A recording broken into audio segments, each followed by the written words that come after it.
కాకినాడ దేవాలయం వీధిలో వేంచేస్తున్న శ్రీ రుక్మిణి సత్యభామ సమేత శ్రీ వేణుగోపాల స్వామి వారి ఆలయంలో కార్తీక మాసం పురస్కరించుకుని ద్వాదశ దీపోత్సవ కార్యక్రమం ఘనంగా నిర్వహించారు. గత 15 సంవత్సరాలుగా 30వ డివిజన్ పెద్దలు చౌదళ్ల పెద్దకాపు వాణి దంపతుల ఆధ్వర్యంలో ద్వాదశ దీపోత్సవ కార్యక్రమం నిర్వహిస్తున్నారు. అందులో భాగంగా పెద్దకాపు కుమారుడు చౌదళ్ల ప్రసాద్ శ్రీ అన్నపూర్ణ దంపతుల పీటలపై కూర్చుని పూజలు నిర్వహించారు.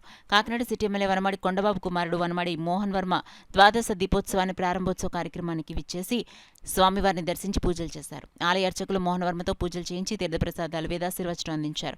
అనంతరం మోహన్ వర్మ ప్రసాద్ శ్రీ అన్నపూర్ణ దంపతులు ఉసిరి చెట్టు వద్ద ద్వాదశ దీపోత్సవ కార్యక్రమాన్ని జ్యోతిని వెలిగించి ప్రారంభించారు. కాకినాడ పరిసర ప్రాంతాల నుండి పెద్ద సంఖ్యలో తరలివచ్చిన భక్తులు ద్వాదశ దీపోత్సవంలో పాల్గొని జ్యోతులు వెలిగించారు.